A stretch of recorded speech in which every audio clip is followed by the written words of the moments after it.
Thanks for coming. Today we're going to do a reading from the Bhagavad Gita as translated by Paramahansa Yogananda, who founded the Self-Realization Fellowship. This book is called God Talks with Arjuna, The Royal Science of God Realization. We are going to go on page 299, verse 57.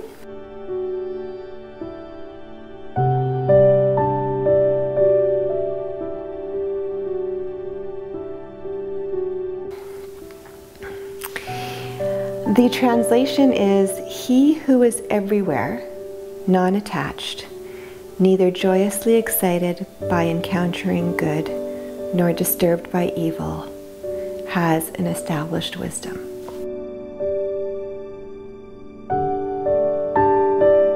He who can glide like a swan in the waters of life without wetting the feathers of his faculties in a deep sea of attachment, who is not excited while riding on the sunny crests of the waves, nor afraid while floating down the dark currents of evil happenings, has a wisdom ever poised, unwavering. The previous two stanzas emphasize the aboveness of the sage of steady wisdom. He is desireless, content in his true self, and free from emotions because he is united to the ever-new joy of his inner soul nature.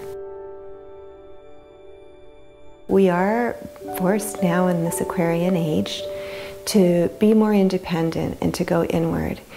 And of course, with what's happening right now, with needing to stay indoors, this is a wonderful opportunity to really ascend beyond those lower chakra attachments of desire, of depending on outer circumstances to make us happy, right?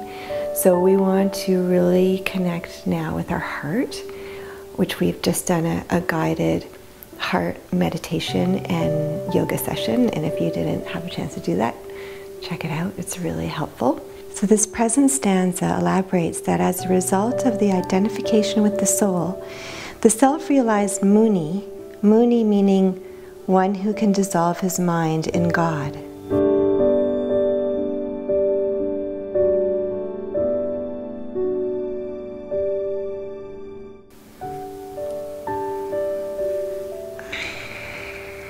the self-realized Muni is everywhere, at all times and under all conditions, in a state of neutrality toward good and evil, the light and shadow pictures of creation that cause the ordinary man to react with pleasure or pain. So just like Shakespeare said, right, life is a stage, and we are in this beautiful reality or dream world, however you want to put it. And we are understanding that we can either be swept up by the wave of the reality of the dream world, in our senses, in our identifications, in our attachments, or we can go deeper into this ocean of awareness, knowing that we are here, our souls are here, playing roles on this stage of life.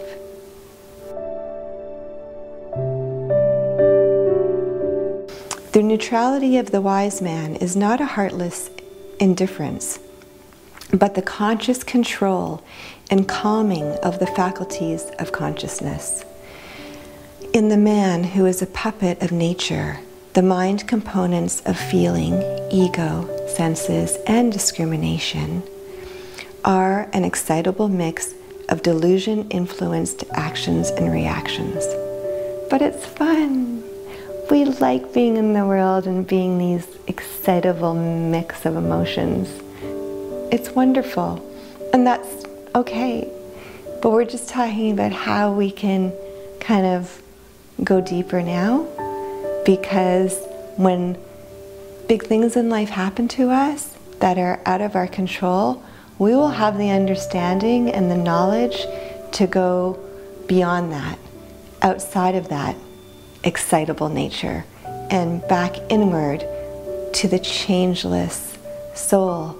Our changeless soul, which is that pure, absolute being of love and light.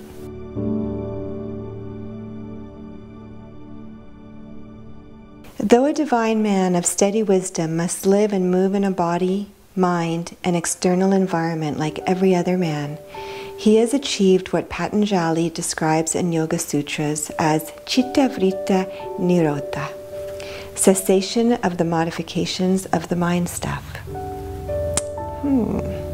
His perceptions are not through the excitable distortion of nature, but from the calm perspective of pure soul wisdom. Right? Isn't that what we just said? It is just from that perspective of that changeless soul that lives in each one of us.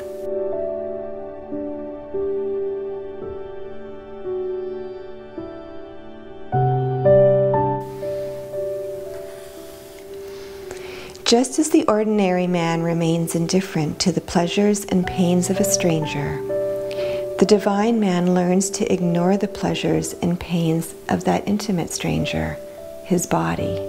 Wow, that's huge, right?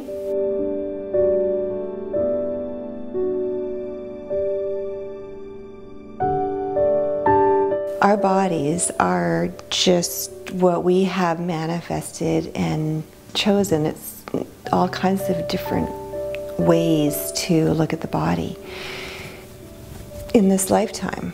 But we are not the body, but our body is our vessel, so we are intimately attached to it. And therefore we actually have great control over our body, over ourselves, over our own healing, over how we can age, over how we can shapeshift. We can do anything with our bodies. Therefore, we have to also realize that, and remember that our bodies are temporary, as we all know, right?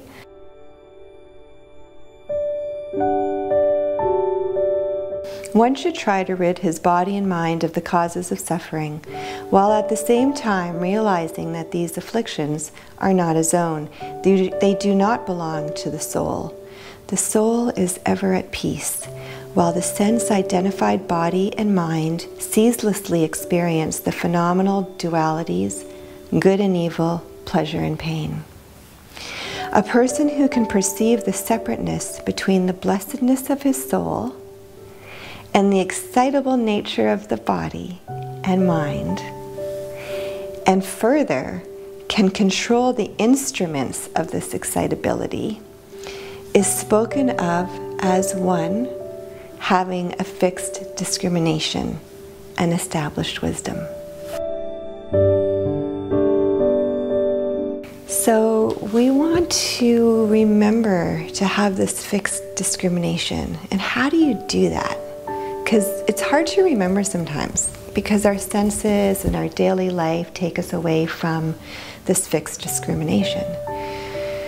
So it is a practice. It's just about remembering that we are in this joyful, amazing state of creation. Just like when you go into your sleeping dreams, you know, when you're dreaming at night, and you pretty much know that you're dreaming, even when you're in the dream for the most part. Sometimes you get really into it and it can be really scary, like you're in the dream, in your sleep. But when you wake up, you're out of the dream and you look back on it and go, wow, those were some interesting dreams, or great dreams, or weird dreams, or whatever.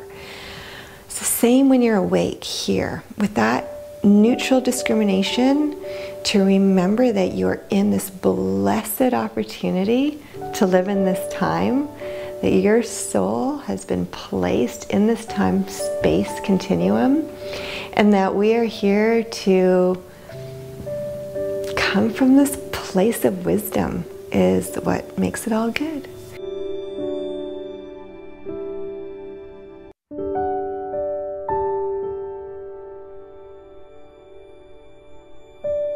So thank you for joining me. Don't forget to subscribe and like the video, and I will see you next week.